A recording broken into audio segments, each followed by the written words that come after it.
All right, so here we go. Hello, everyone. Welcome to All In on Real Estate. I'm your host, Aaron Goins. The reason why I started this meetup is because when I was in the military, no one in my circles talked about real estate. A lot of times we talked about debt and other financial things, but never talked about real estate and how it can build generational wealth for them and their families. So I wanted to start a meetup to talk about these things. So I'm very, very excited for my guest speaker today, Mr. Andy McMullen. How you doing, Andy? And welcome to All In on Real Estate.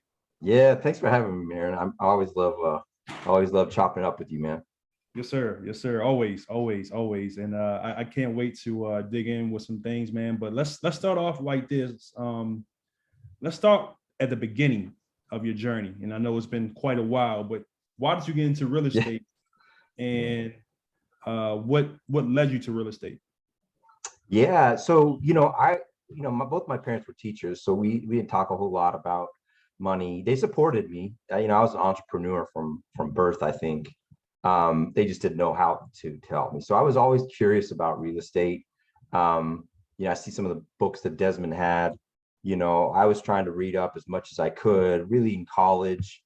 But I didn't have a gig yet. Like I basically, I went to school in LA at UCLA, and the market at that time was, it was the .com was just starting to happen. So that was kind of the popular thing for a lot of my friends, maybe go and take a, management consulting job or, a job up north. And I just basically kind of magooed into it. Most of you guys don't know who Mr. Magoo is, but he would always kind of magoo his way into these things without slipping and falling too much, because everybody else around him that he would just terrorize. And so I had a friend that basically got me in to work as an intern at this kind of boutique real estate company. And it just so happened that the project that I was able to work on was one of the largest developments there in Santa Monica. It was for basically Arboretum Gateway. Now it's a Universal building. And so I got to kind of chop my teeth in a boutique firm that had property managers, asset managers, brokers. And so I got to kind of see how it all fit together. I was low man and no one really wanted to talk to me, but I was just playing Secret Apprentice and kind of learning from there. So that's kind of how I got my start. And then, as we've all probably figured out at some point, we've got the job, the W-2, the transactional, you got to work for your money. In the brokerage business, after you're done with your draw, basically they give you a stipend to collect your monthly pay. So a couple thousand a month just to keep you eating and from leaving to somewhere else. And then if you're not, hunting your own food by then, you're out of there. So you're basically, I've never had a W-2 my entire life. It's basically been 1099s. Now I have smaller jobs that I've had to do to just augment that brokerage fee, because there was feast or famine. So I'll let the breathe a little bit. You can ask me about that if you want, but that's kind of how I got my start into it. And that was, the early 2000s. And so you've been through the crash, you've been through a lot of different things. Can you talk just what have you learned over the years that's really, you can add, just let the viewers know, because I know you do a lot of stuff. Yeah, man. I mean, it is going to sound so simple, maybe stupid, but I failed to trust my instincts. So when I was early on, I kind of surrendered to what were the so-called experts, So we got all these experts around us. Usually they're the gray hairs in the room. And, this thing about experts, they always have an opinion about something. A lot of times it's about something that they don't really understand. So I think I was slower to kind of grow into the entrepreneurial investor world, because I kept listening to people that were telling me, no, you need to get this check, and then, you can invest in single families, and then you'll eventually kind of work your way up, or it might even be as simple as you got a deal that you'd understand the nuances to, and you got some gray hair guy that comes in and thinks that he knows it, and he derails you from doing it. So that's one of the things I learned. The other thing is that what I learned from the crash of 2000 watching we had a property that was basically almost all tech. In a week, we had basically no security deposits, right? They were on letters of credit, some of them, but basically that money just evaporated, right? So we got half of a building that's occupied now. I remember 2001, after 9/11, that just how kind of uncertain it was just getting a loan for anything, right? I mean, obviously we've got much more important issues that we were battling at that time, but as far as just the kind of overall malaise just around the financial markets and the people that you would work with in general, you didn't know when this was going to really turn around. And then it did, slowly, I think a lot more gradually than people remember. And the thing about 2008 is the lights just went off. It was different than 2001, different than 2000, because lending just stopped, and that was it. Like, if you were in any project, I'll tell you where we were. We were developing a project in Venice Beach. It was like a 35 unit live work project. And we had about 80% of that pre-sold, probably 2007, 2006.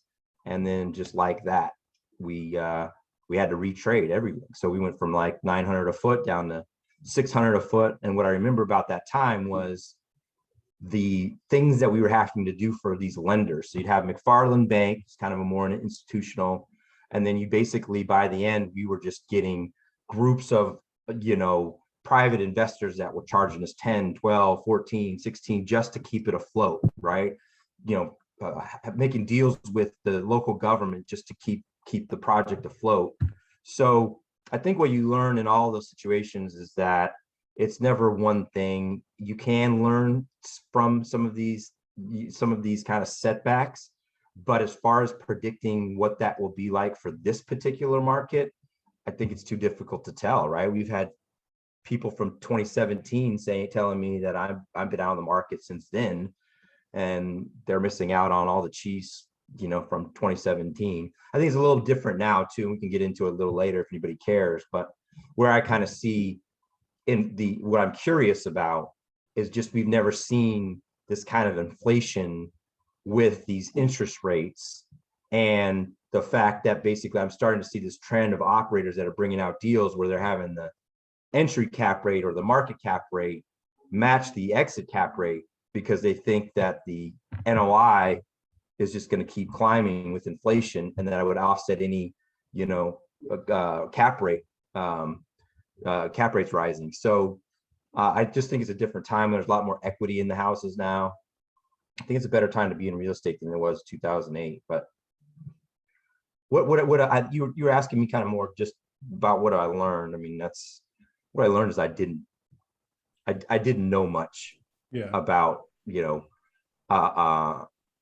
I don't think anybody does, about predicting when cycles are going to contrast. But I did learn there's certain things that I had to prepare for. Like I got crushed in a deal in Dallas, probably 2006, because I just, it was kind of one of my first syndications. I thought I knew, how to vet the property managers, and I was pretty good at the at the underwriting. And I'd been doing brokerage deals and investment sales in LA, and I had no idea that people in Dallas hated people from LA so much. So the property manager, the brokers, the vendors, the people we were working with, I mean, it was a smaller deal, but we did a terrible job of like team building, right? So I think there's things like that I could be more prepared for. I'm a lot more conservative now in underwriting. That's probably one thing that if you want to get into later. So those are a couple of them. Yeah, then we'll definitely talk about underwriting later on. I never had underwriting on this meetup, so definitely want to talk about that. So, just going full circle with that, you've been through the crash, you're now doing the COVID. So, and I know you touched on a little bit, but just digging a little bit deeper, is there anything that you learned from 2008 that prepares you a little bit for COVID now? Because I mean, I understand about inflation rate and things like that, but it's anything that, man, you know what? If I didn't go through this in '08, I'll be really hurt right now in COVID. Yeah. Well, I will say this. If I didn't get back in the game, right, and when in 2008, it took to 2009, 10, 11, it really didn't start to come back until about 11, 12. So you think about that. There's like, I'm in the real estate business, and the real estate business doesn't really come back for 4 years, right? And so, I think you got to make some precautions, and we were able to do some deals here and there. And I think you got to be a little bit creative. But I think as far as what we're going to be seeing with COVID, and it's very similar in the 2008 world, is the types of loans that we're taking on and the types of debt that we're taking on. So I think a lot of operators, I've seen some deals come across my desk where there's a real tight, you got CapEx is probably a little bit low, probably the raise looks a little bit too low. The bridge lending, maybe it's 5.5 or something like that, which doesn't seem bad. 6. I mean, I remember when it was 8 in some deals. But if you consider the interest rates going up and any of that LTV money now being wiped out, you're going to have a lot of people that were in trouble, right? So I think if you can pick markets that are a little bit more stable, and if you can focus on finding loans that are a little bit more favorable, and maybe have a little more leverage or a little less leverage and raise more, I think that's probably a better move. I mean, investor capital is expensive, true, but if you can withstand maybe a cash crunch for a while and store up those reserves, I think you're a little bit better off. Yeah, definitely. I definitely agree with that. So before we get into underwriting, let's I'm all over the place sometimes, but let's fast forward to you now and what you're doing. How excited are you with this new venture you're doing as far as the funds and things like that? And where do you see yourself going to? Yeah, so I'll tell you what I'm even more excited about, Aaron, is horizontal multifamily. And I think that, and what I mean by that is built to rent. And I think any of you guys that are in the space should really be looking at it. It's the same ideas as apartment investing, except that it's horizontal, single family homes, all about in that kind of 12 to 1,500 square feet. We manage them in communities of 100 to 200, all enclosed, all with one property manager, just like we would apartments. But the reason that I think this is what's happening is, one, I think you got Wall Street is chasing yield, right? They can't get those returns. Bond returns are low. Stock market's a little risky. They can go in, let little developers like us build these built to rent communities and then buy them in one chunk. And now they've got CalPERS and CalSTRS and all the pension funds that can chase yield because they're good at pushing rents up, right? And they're good at kind of, creating efficient expenses. So that's where I see kind of the new trend. Now, we still like multifamily. We're still working on a couple of deals, Austin, and we'll be doing one later in the year in Winston-Salem. But I think where, we were seeing the suburbanization of, before COVID. I mean, COVID certainly accelerated it, but we've been seeing for a long time the millennials kind of, their American dream isn't our American dream, right there. And I'm putting myself and your guys, which is a completely different generation. But in other words, when I grew up, it was the white picket fence, and then you had your money. If you were smart with your house, that was kind of your retirement. Now, millennials, if they even were of means, they couldn't care less, right? Because they can invest in a business on their phone, and they would rather travel, etc., than pay down their mortgage, right? So we're seeing that coupled with a lot of empty nesters that want to live in new stuff, but don't want to have to do anything more than change a light bulb. So that's the trend that I'm really excited about. We can manage these communities much less expensively because it's new. So in that, think of apartments, maybe 50%, but single family built to rent, maybe 29 to 32%, on the operation expense. Tenants are much stickier, right? They're going to stay. And as we're developing one single unit, we can rent it and then go on to the next one. So we've got revenue, new sources coming in. So that's the trend I'm really excited about. So we created, Aaron, a built to rent fund, and then we still have our fund for apartments, mobile home communities and storage. That's cool right there. I think that's cool.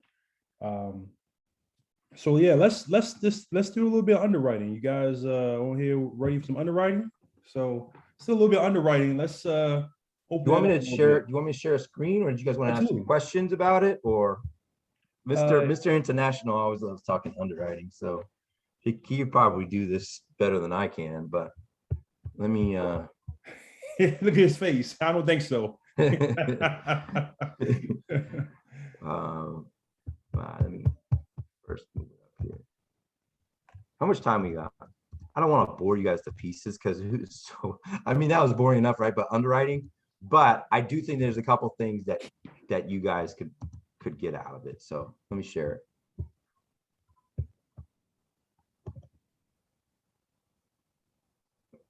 Do you see screen? Do you see the roles in real estate syndication? Yes, sir. Okay, cool. All right. So typically the way that we approach it, and again, I'm kind of think of it, I'm looking at this kind of from a high level. So Aaron's the CEO of his business, and he doesn't need to spend hours and hours actually on the spreadsheet. He might hire an analyst, but he needs to know those things that kind of sneak through, right? He needs to kind of understand at a high level what's a good deal, what's not a good deal, what should I be focusing on from top down, approach to bottom down approach. And so, really what I consider kind of the high level is, everybody talks about population growth, income growth, job growth. That's fine. But if we're looking at a deal, none of us really do understand that, right? If we're an LP in a deal, none of us really understand, is that report that he's giving me on the numbers right or not? So I think unless you invest with somebody multiple times, I think you got to be really curious about how those numbers came about. What's the source? Apartments.com, CoStar, we use Renometer. But I think you really have to look at the full story, because if you just considered comps in one neighborhood and some of those rents were the RUBS program and others weren't, you would never really have a clear understanding of the nuances of that market. So I always just caution people to be a little bit more measured there. I'm sure, I don't know how many people agree with me here, but entry cap rate is meaningless, right? I don't pay attention to it. If I see a cap rate on the front end that's a 3%, or a cap rate that's on the front end that's a 6%, I don't care about that. Really, what I care about is yield on cost. And how many of you guys are familiar with yield on cost? Okay, Ken is. So that's good. So we'll talk a little bit about it, because I think it's much more, even for the value add deals on the multifamily side, in addition to development, I think it's a much better indicator of how much value is being created. Because we hear a lot, right? Oh, I'm going to buy this property at a 6 and I'm going to turn it into an 8. But that doesn't mean anything, right? If we don't know how much in capital expenses we're putting into the project, right? So it's really kind of a meaningless number. I think that I like to spend a lot of time on so if I'm a LP in a deal, I want to find out, or if I'm a co-sponsor in the deal, I want to find out who the glue guy or glue gal. Usually, you see some of these teams where you got 3 or 4 people answering the phones and, tag teaming and partnership. In my experience, it doesn't work. Part of the reason that we created the fund, Aaron, was because, we had been investing as co-sponsors and we had been investing as LPs, and it was rare that we had consistent reporting, right? That's the thing that you hear about. I was at a lunch today with a passive investor, and she told me she's in 7 deals and there's only 2 operators that she would invest with again. And what was the reason? The only reason was communication. Like, all they had to do was send out an email telling them about what they were doing. Did they receive their funds? Simple stuff like that, just cut above. So for younger operators that are starting in this game, Claudia, even if you're raising money for a couple of your own deals, just sending out a thank you card, or making the call, or setting up something for your investors, right? I think I see a lot of sponsors coming across, deals coming across my desk where they're kind of trying to fit the underwriting, into this particular deal, trying to fit the deal into the underwriting as opposed to, what does the underwriting tell you? So they're kind of making concessions, and we've all been guilty of it, right? I've been guilty of it. It's part of the reason that I did set up funds, because I knew how terrible I was at some of this stuff. I was terrible at the last thing I want to do on a Sunday, was trying to pull the reports from the asset manager and property manager and construction manager, and then write up some report, right? I want to watch, Chris Collinsworth. I think a big place where guys are juicing the returns a little bit is the payroll and then the small capital raises. So, with payroll, if you're going to buy a property that is not performing and you show the same payroll as the last deal, there's something wrong there, right? Because if you weren't able to manage the property there, you can't just automatically assume it was because it was just a bad manager. You have to assume that it might have been, undermanned. And then, I mentioned a little bit before, but I'm seeing a lot of kind of CapEx. This is the other thing that as LPs, we have no idea sometimes how much things cost, right? So we really do need to understand the breakdown. Why is the CapEx this amount? Why is the raise this amount? Because we all know we could boost our IRRs, right, if we say we're going to raise a little bit less, right? IRR, this is just kind of an example to show you guys a difference. The first number is annualized return. There's nothing new there. Second number is the IRR if we sold at the year 5.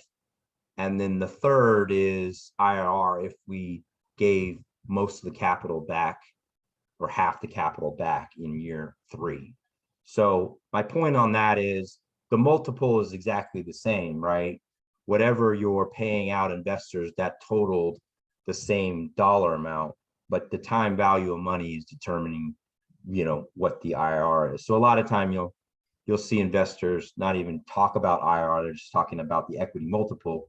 Well, that's great if the equity multiple is a 3 to 5 year deal, but if it's a 10-year deal and it's still only 2 times or 1.8 or whatever that is, then that's, everybody understands when I say equity multiple. Aaron, don't let me assume anything either, because I don't know exactly where people are on their journey. A lot of the stuff I had to figure out on my own. Again, Andy, You're doing this overview. I mean, you're just doing a straight up overview. So, I mean, I think people just be appreciative of what you're doing. And Mr. National asking for, what do you say, Mr. National? I was asking the equity. What's the equity multiple again? So if if over 5 years, I give you back 2 times your money. So you invest 100 grand with me, I'd give you back 100 grand plus another 100 grand. That would be a 2 times multiple. So there's no time factor, right? I could give you 2 times your money back in year 5. And in that particular case, right, you would divide that by 5. So that's a 20% return per year. But let's just say I gave it back to you in my VTR deal and I gave it to you in year 3. That's a much better annual return. The multiple is the same. So these are the things that I was want you guys to check. Stabilization period. And the reason this is so important is for this reason. This is kind of the yield on cost, which I was talking a little bit. This might get a little bit into the weeds, but I think it's really important. It's a much better indicator than cap rates. So let's just assume that we bought a building. 2 years later, it's stabilized, right? So we've got, we put in the improvement dollars, our project costs plus our purchase price, CapEx, all that stuff is included. So our yield on cost would just basically be the total NOI, stabilized NOI, right? Not day 1 NOI, but stabilized NOI divided by the total purchase price plus the capital expenses. So imagine in this case, we've got a $1 million NOI, $14 million or $12 million of purchase price, $2 million of CapEx or budget. That's a $14 million total number. And that's going to give us, if we divide the NOI by that total project cost, it's a yield of, in this case, 7%. Okay, so we're doing yield cost, development spread, and then I'll show you what development lift means. So development spread is really simple. So now you know what your yield on cost is, and you know what the market cap rate is, right? So let's say it's a market cap rate of 2%. Basically, you would just subtract that yield on cost minus the market cap rate. In this particular case, you got 2%. Okay, now that's just what we call a development spread. So it's basically a pretty simple difference between those two. Now, here's where I think it gets pretty cool, pretty powerful, and this is much more useful than a cap rate, is because now you can take your development spread, which was 2% in this case, and divide it by the market cap rate. And that essentially is showing you how much value you've created by going into this project and putting that amount of dollars into it. So I find a lot of people, they start to think differently when they look at it that way, because you have to consider, now you could play with these numbers, right? Now you could say, well, if I put in, you know, 3 million in CapEx, how's my yield on cost now? If I only can put in 1.5, is it really worth my time in doing this deal? Because I'm not really creating that much more value. Any questions on that? Yep. Okay, cool. Okay, so you say here, it says yield on cost is stabilized net operating income divided by total project cost or purchase price. So you can use either or? No, I just meant, I'm just Or calling purchase price plus, oh, sorry. Yeah, I'm talking about total project cost is purchase price plus CapEx. Oh, okay. So okay. in the total project cost, I'm talking about purchase price plus your CapEx. Okay. Okay. That is worded confusing, right? So in that particular case, we've got $1 million of net income, and we're dividing that by the total project cost of 14 million. Okay, thank you. All right, too far in the weeds, Aaron. What else you want to get into, man? Another question. Yeah. Because this underwriting has got me crazy. Because when I made 2 offers, I put 2 offers in, and one guy tells me you come up short, and one guy said you really came up real short, right? So I sent him the underwriting, and he hasn't got back to me yet.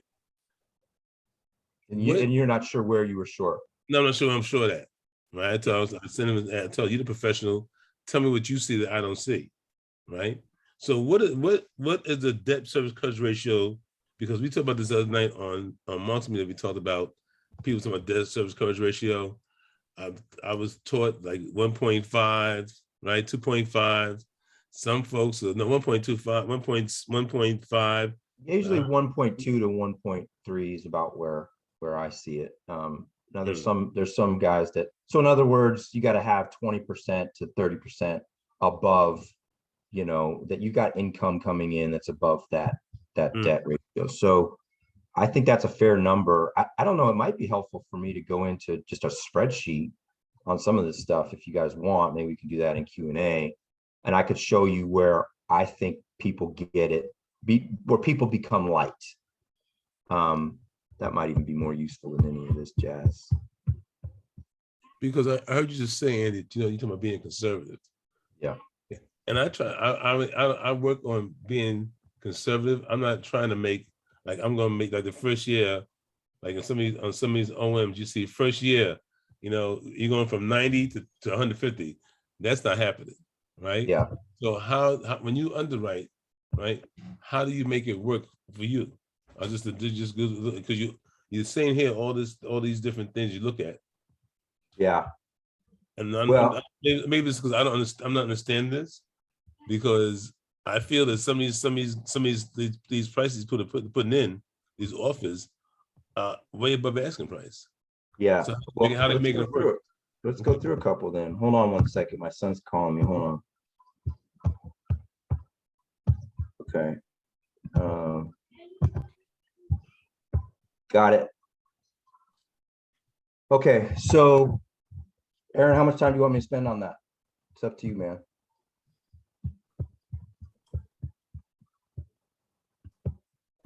He may be gone to pick up his son. Oh, do you go to pick up his book? Yeah, Okay, okay, yeah, you probably. said But you I had to think go. it So, would be helpful if you want to go into like the more like a little more you said- granular. Okay. yeah, that might be nice. Okay, good. All right. So, can you guys see the screen? Is it Yeah. my spreadsheet or is it still showing the old one? So we That's can see it. the new one. You can see the spreadsheet? Okay. Yeah. Okay. So this is basically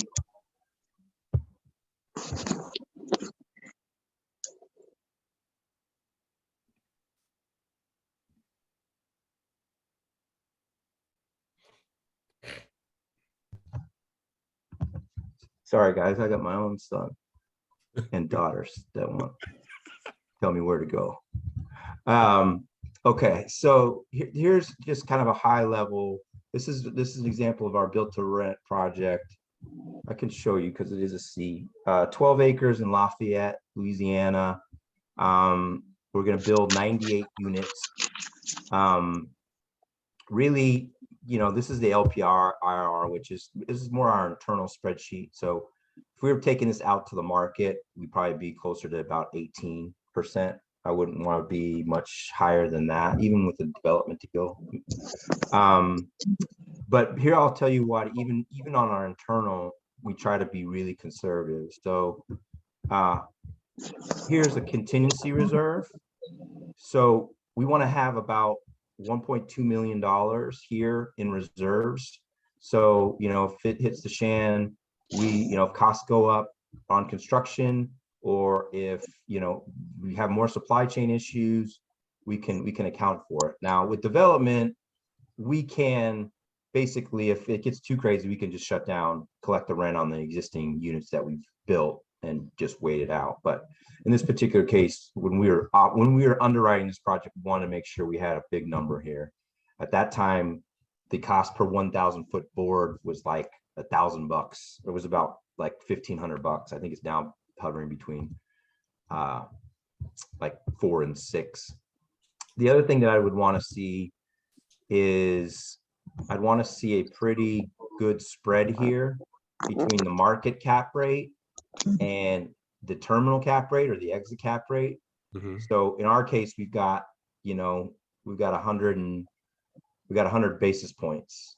So that's another big one. In other words, cap rates would have to rise, meaning values would be going down by a whole 100 basis points when we sell.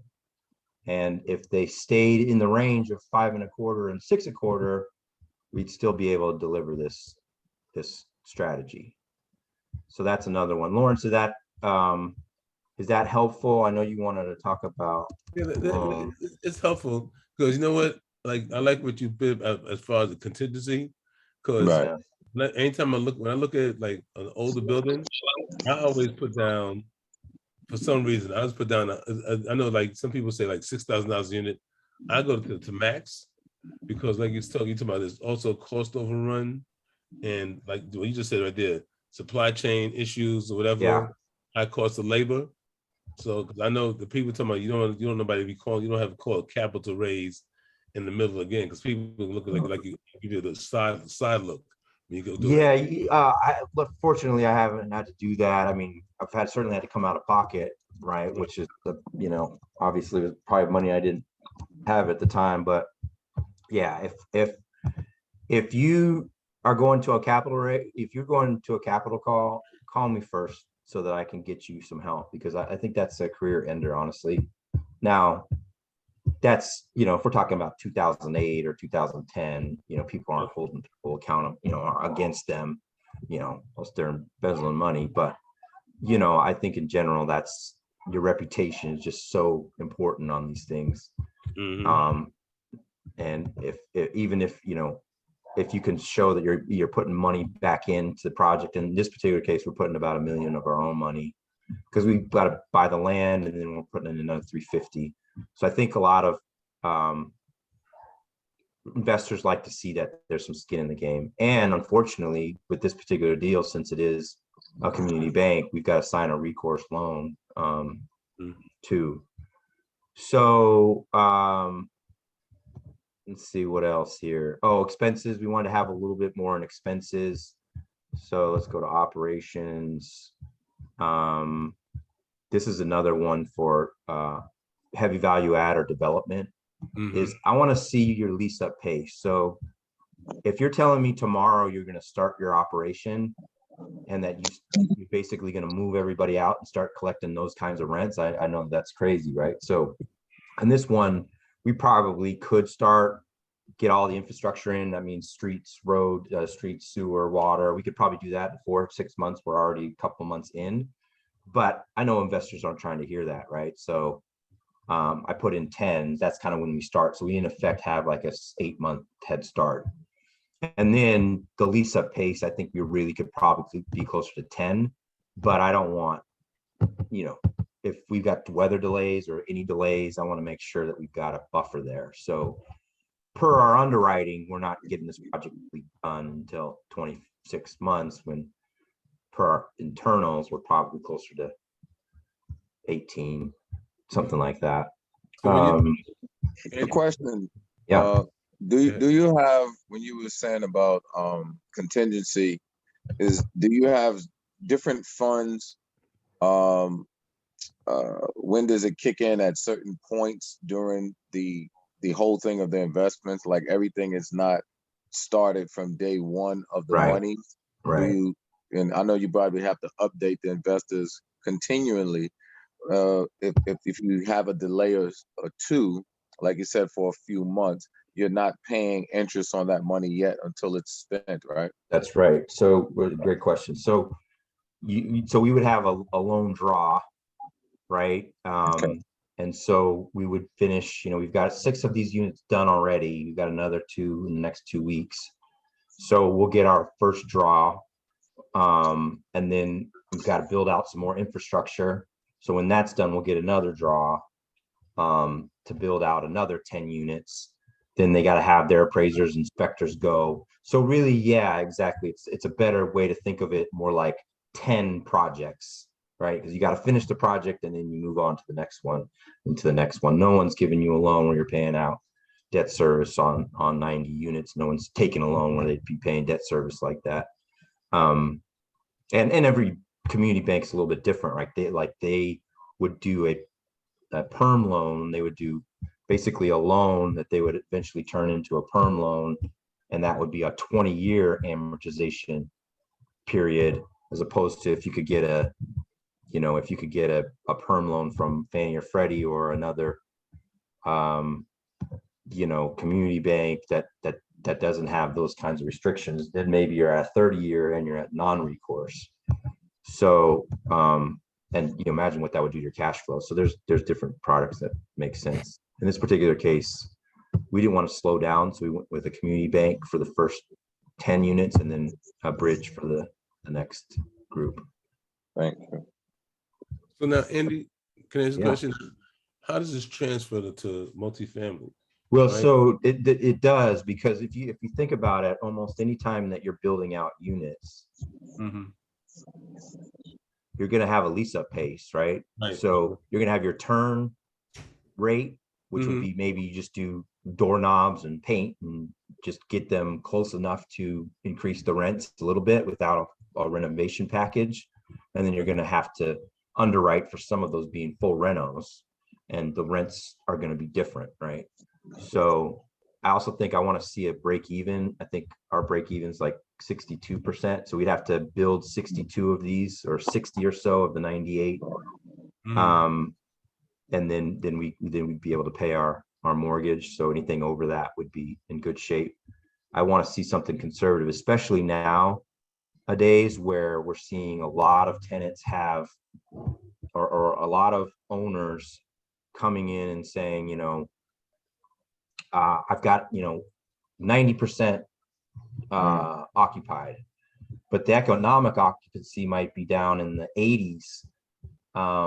And if it's down in the 80s, right, then now you've got break even of 75 or something like that, there's not a whole lot that you can do if, you can't get your tenants back in, or you have a lot of turns and you weren't able to lease them up quickly enough. So I really want to see a break even number that's far away enough from not only just the mortgage being able to be paid, but far enough from the investors to be paid, at least the A shares, right? So what's the break even point that you can pay all of your A shares and B shares and your mortgage? What's the kind of delta in between your occupancy and where you would need to be in order to do that? And so you might be 62% on your paying your mortgage and all your bills, but you have to be up in the 75 or 80 in order to pay your capital. Looking at 70%. Okay. Yeah.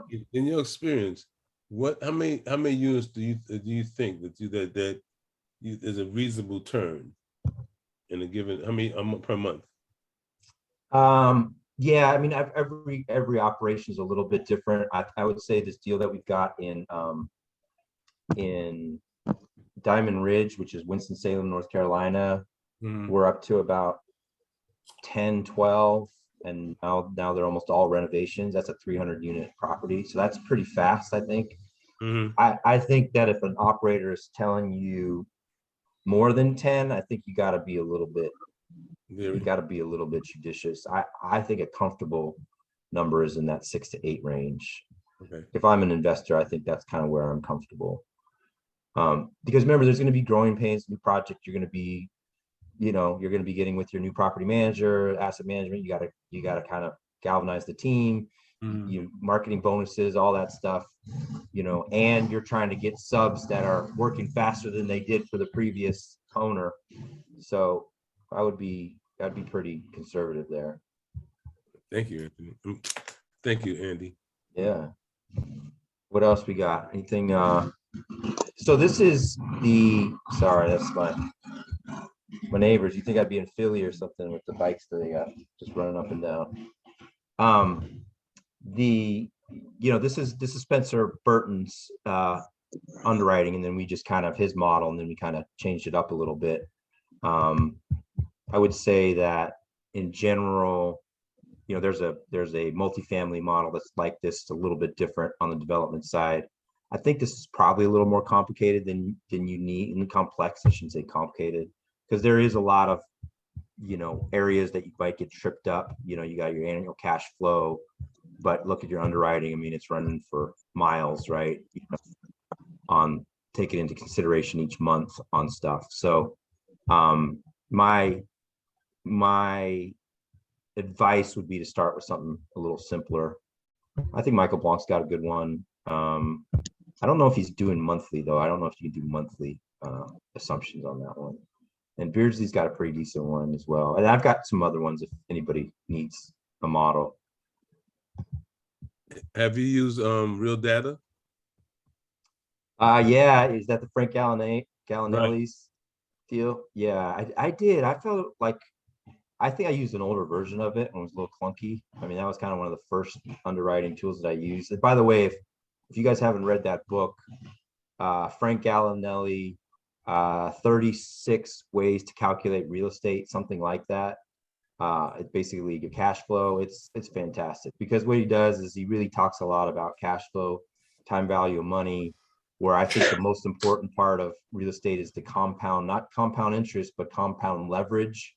He really digs deep into those, that idea, well, a lot of us hear this kind of, well, don't we get rich by, yield, right? It's about yield, but it's really hard to get rich with just yield, right? You can maybe get yield if you've got some wealth, but you're not gonna basically get rich off just the cash out off the income itself. You got to utilize the other pieces of real estate that God's gifted us with, right? Which is the appreciation and the depreciation and the loan pay down. And now, you figure out with just a hedge against inflation. I mean, all of these pieces we can use to create wealth. And that's why, over a 5, 7, 10-year period, you can watch your wealth grow if you're just focusing on the cash flow and not putting it back into the deal. Then, you're kind of missing a little bit on what real estate can do for you. So I like that book a lot.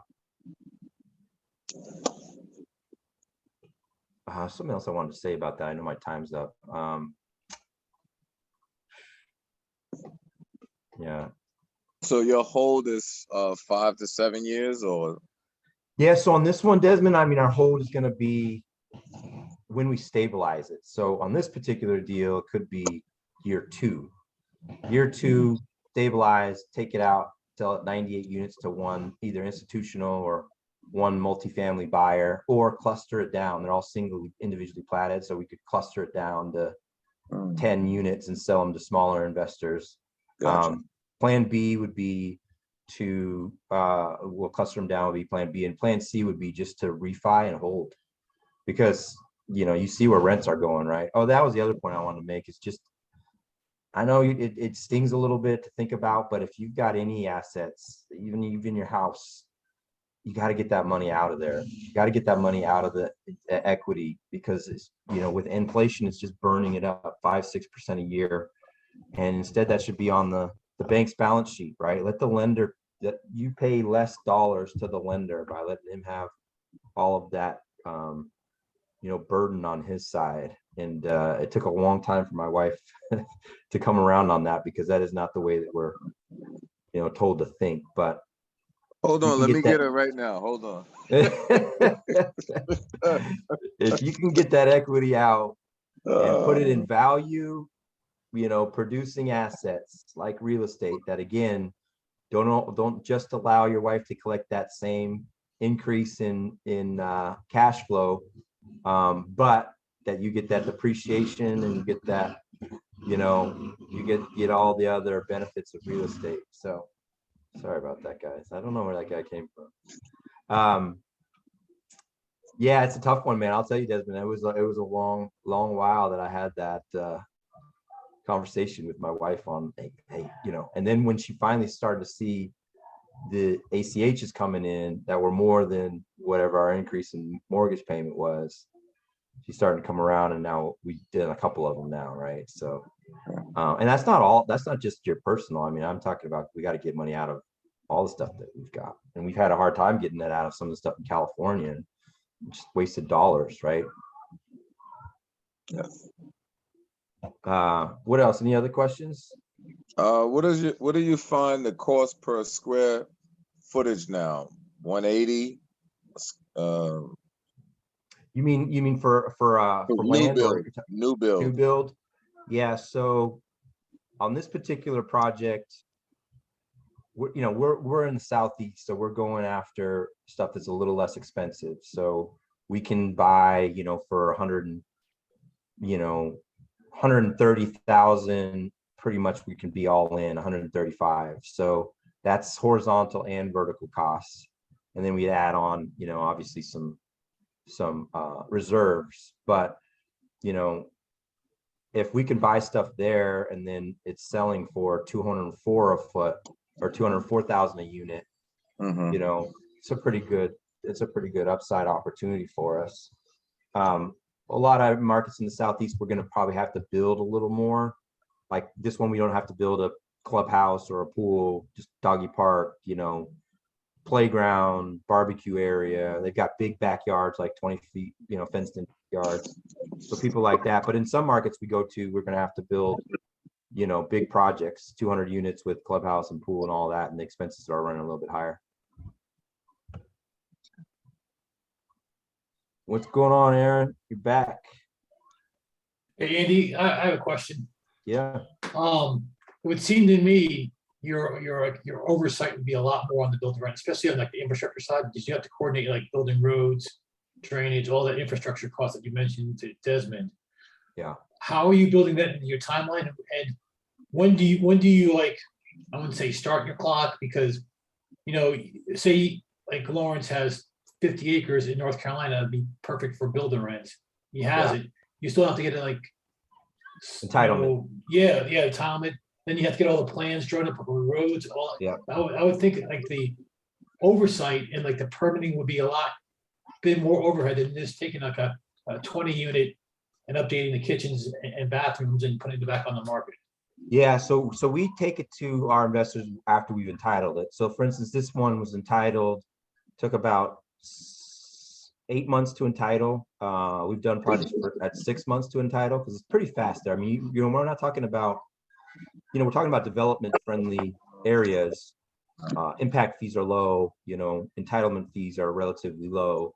And then so after we've entitled it, now we've got to do the infrastructure, right? And so Kenneth's referring to, you know, streets, you know, sewage, water, you got to get all of the infrastructure in. So that's costing this, in this particular deal, about 2.4 million. And that will take us about 6 months. So we're about 2 months into the process. You know, part of the unfair advantage we have on this one is that, you know, our contractor is our partner on it. The builder, the developer is our partner on it. So he's been kind of, you know, doing a lot of the land prep while we've been moving along. And then we're kind of feeding this out of our own pocket until we, you know, get the bigger loan proceeds and the equity all raised. Aaron, I promised this was not the plan to come in and start going over spreadsheets, man. But they asked about it while you were gone, and so I said, man, if we can finish up before Aaron gets back, I'll do it. But just a little slow, man. Hey Andy, what's the equity raise on it? So on this one it's like 2.5.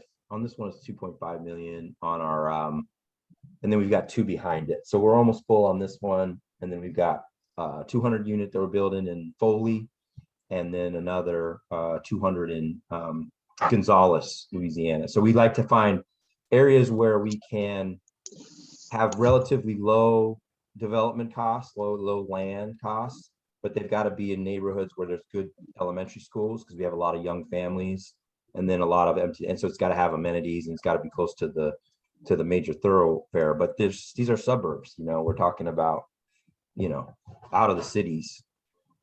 But yeah, I mean, we'd love to talk to any of you guys that want to partner in the future on stuff, because, you know, we've got this, and then we've got the fund, and the fund that we're doing is got either built to rent or the multifamily. And so we've got a deal in Austin and one in Winston-Salem coming up if anybody's looking to get their GP card and, you know, or increase their GP holdings. How big or how small would you guys go down? Because I know there's probably a lot of overhead in getting the entitlement and all those plans done. Would you do it for, like, I know the rural multifamily was like 70 units is for like an on-site management. Is there like, well, it doesn't make it, build to rent doesn't make any sense below 50, 40, or? Yeah, I think for us, 12 acres, we can, it's lower density, obviously, but I think you got to be in that 100 unit range or above. You know, we were talking to one of our partners who love to introduce you guys.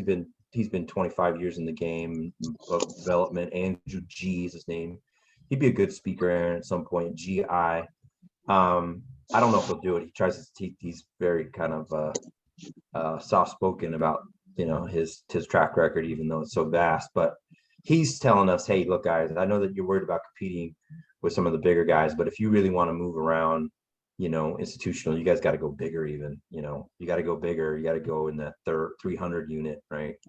You know, 200 is great. Maybe you can fly a little bit under the radar, but if you want guys to be signing off on those $50 million checks, those kinds of things, you got to go, you know, bigger. So I don't know if that's in the cards. The next 2 projects are going to be 200 range, and, you know, we'll just see how well we can build out as you guys know, it's not just about the real estate, right? It's about the machine too. How, you know, when does it start to get wobbly as you collect more and more units, starts the kind of business part of running the operation becomes tricky. So trying to be mindful of that too. And anybody wants to see this in the future or go over just underwriting in general, you know, we can talk about it. Oh, great session. All right, well, dang, man, I mean, I missed a lot, but I mean, man, this Great, man. Andy, this Yeah. gave out a lot of knowledge. So yeah, thank you, Andy. Thank you. One more question for Andy. Thank you, Hey, Andy. Andy, don't you got something coming up in Chicago? No, I'm not doing anything in Chicago right now. We're doing something North Carolina. We got some in Austin. Angel, by the way, did you get your deal done? You still working on it? Angel was working on something in, was it Rockland? No, I can't remember where it was.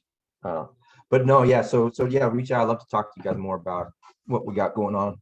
Then Have you heard of what's his name? Clayton Morris in Texas, I think it is. yeah, He's doing Yeah. buy to, I think, build to rent. I was like, you're the second person like build to rent. I was like, okay. well, now it's like Desmond, it's like you're looking at a new car, you'll start hearing it everywhere. You start Yes. seeing it everywhere Build to rent. because this is that's why I want to try and I know it sounds like I'm pitching a little bit, but I really want this for you guys to take a serious look at this, because I think there's like a 10-year run on this, and the sooner you can jump on a team and really dig into. I still believe in multifamily, don't get me wrong, but I just think that there's so much more dollars being poured into it. And as a result, and there's only, Wall Street controls, 55% of multifamily market. We're early innings on this. It's like maybe the end of the first inning going into early second, to top of the second. And it's probably, they control maybe 2% of this market, right? Invitation Homes is the largest. They own 80,000 doors. But now you got, JP Morgan coming into the space, and KKR and BlackRock, who went out for a little bit, is back in. So, I think there's a real, it makes sense, right? Just if you think about it logically, if I can get in new stuff, and the only thing I got to do is, switch the light bulb, that's pretty good deal for me. And a lot of the tech stuff we're adding to it too, that people like that. Claudia, did you ask questions? Did you ask a question? No, this was amazing. Thank you for sharing all that information. I'm just observing it and like writing everything down. Thank you for being here. We've got plenty of webinars if anybody's just without our projects, even just on BTR, and a couple of web podcasts. We talk a little bit about it, but I really think there's a couple of good resources. One would be John Burns is a kind of consulting group. If you guys are ever wanting to kind of look at data, it would be a good one. Podcast that he's on talking about it is really good. My guy Adam Stern, he's kind of more of a broker, but he's been at it since the early beginnings. He's getting really smart takes on it. And then Derek, my partner, he kind of figured this out before a lot of people did. He's been doing it for 5-10 years. He'd love to talk with you guys if there's anybody interested in it. Anybody interested in doing their own projects and just wanting to see how we break down costs, all that stuff, to be open book to you.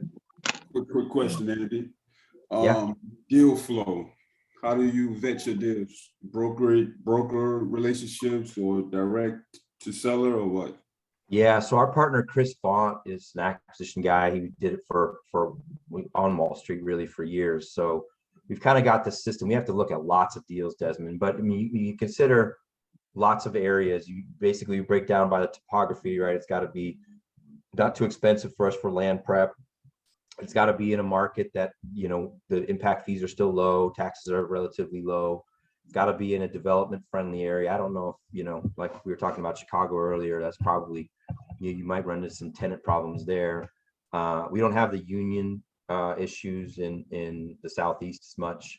So we kind of have a criteria, and then we have just constantly either talking with land brokers, talking directly with developers. And then, you guys know how it is. It's like, unfortunately, it's not glamorous. It's a lot of follow-up, right? Even raising money, we can automate many of these things, but at the end of the day, it sometimes comes down to Angel picking up the phone and saying, hey, look, what's wrong with me? Why aren't you putting some money in my deals? So. One more question, Andy. Thanks Yeah. for that question. Have you had any luck other than this particular deal since COVID? With these prices? On other deals? Yeah, with these prices. Yeah. I think, so we've got 4 sites that we're entitling, but we finished a couple of smaller ones like 24, 28 during COVID. We also bought the 300 unit property, and we were co-sponsor, really just asset management and helping raise some capital on our deal in Diamond Ridge. That was in Winston-Salem. And that one, I think that's a perfect example of what I was talking about earlier, which is inflation. So we started with, maybe we're going to do turns and renovate. Maybe we'll do turns at like 559 and we'll do renovations at like, 770.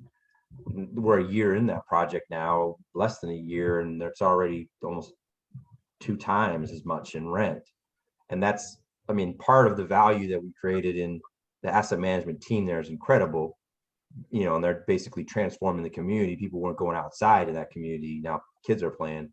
But I think a bigger reason is just inflation has shot up everything. So now, you've reached maybe you've reached year 3 in year 1.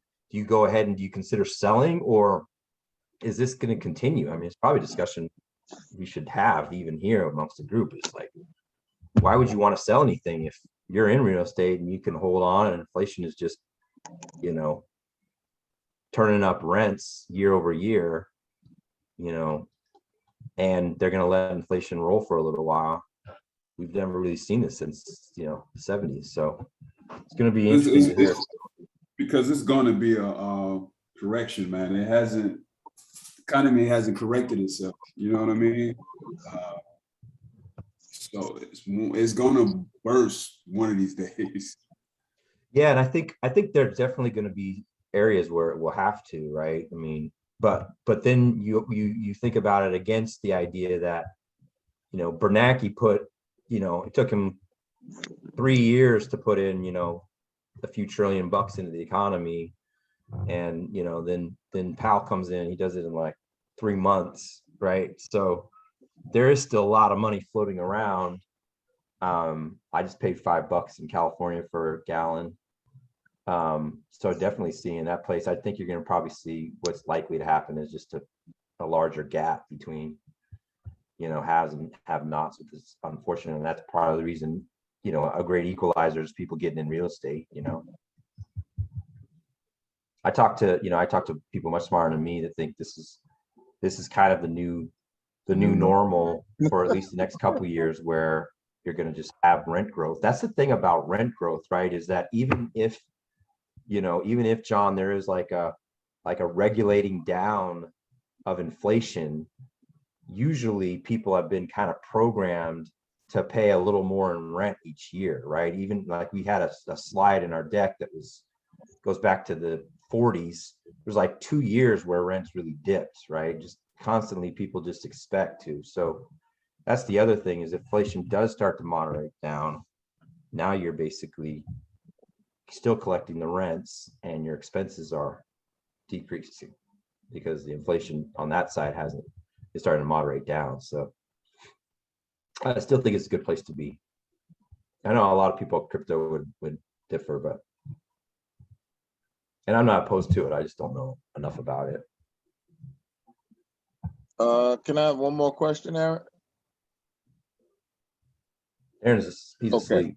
Oh no. Put him to sleep. So what are your more your value adds? What are your particulars that you like, specific ones that you look like? Energy efficient appliances, storage units. What are some of the more important value adds you like to have? Yeah, so you're referring to like what kinds of properties would I look at, or what do you mean, like, or maybe things that I would want to help increase your new value? builds? You said technology is very important. Yeah. And futuristic wise, I think that's the thing. People want more tech savvy homes, tech savvy apartments. So it's at one time it was pools. Now I don't think pools are as big no more. Storage, maybe a dog park. There's other things people seem like they would like to pay more for. So I'm with you. So I know for us, for the single family, people want backyards and they want doggy doors, right? 70% of those families are, pretty much, they're dog owners. So I think that, an apartment, if you're talking about a value added apartment building, I love the open courtyard, the playground. I think all those things add a lot of value right off the bat. You can have, you know, the dog park and the barbecue area, anything that you can kind of breed in community. That's what I care about. Now, interiors, obviously is, you know, market specific. Everybody knows that. But if I'm a tenant and I'm going into a B or an A, and there's already technology in place, maybe something like what Jeff Hawk does. There's always already some technology in place that I can basically turn my thermostat on, you know, from the road, or I can, or I'm having people over and I can just, you know, just pop on my phone and open the door for them. Imagine what that's doing. We're working with Jeff on some stuff now. Imagine if you could do that for, you know, 98 units that we've got plus another 200. Just as we're marketing those units, we could just get on our phone and press a button and we got the door open. It's a one-time code and that's it, you know. And you know, so things like that, I think we haven't even really scratched the surface on what could be done. I mean, that's not even going to the other side of how much dollars we're saving on energy and efficiencies and all that. But just from like, how do I want to bless the tenants or residents? I think those like community oriented things. I'll tell you one thing that our partner did, which was pretty cool in Winston-Salem, is he gave all the tenants there's about 300 tenants, about maybe 100 licenses, because not everybody signs up, is the Dave Ramsey Plus. It's kind of like an app. It's a little bit more than, you know, it's not like just an app on your phone. It's an actual interactive, taking your budget into account, putting everything in, you know, so some of these residents have never really, you know, been exposed to financial planning. So he just did 100 of those, and it wasn't cheap either, 100 of those licenses. And then the other thing, since it was a larger project, we could bring in a group called, it's called Apartment Life, but it's basically just to kind of think of an RA for your property.